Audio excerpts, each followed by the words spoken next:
Hello mga ka-reelers. So, mauna ni mga ka-reelers katong last 3 weeks nga akong gitanong.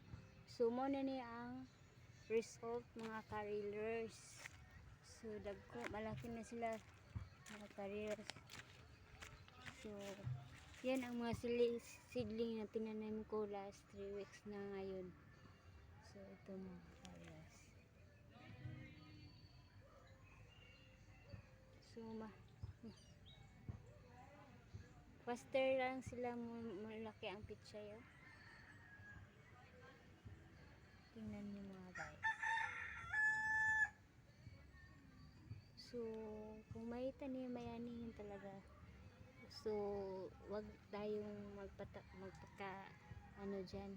Magtanim tayo para meron tayong i-harvest soon. So, ngayon, oh, tingnan niyo. 3 weeks lang to.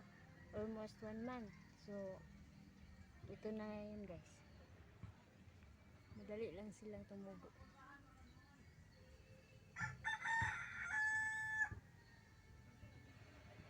So, may malaking blessing talaga guys pag marunong ka at matyaga kang magtanim sa yung sa bakuran ninyo guys.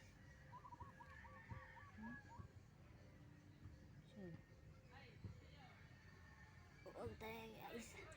As a nanay, as a mother, kailangan may sipag at syaga tayo para makasave tayo sa araw-araw nating pangangailangan. So, ito lang muna guys. Thanks for watching.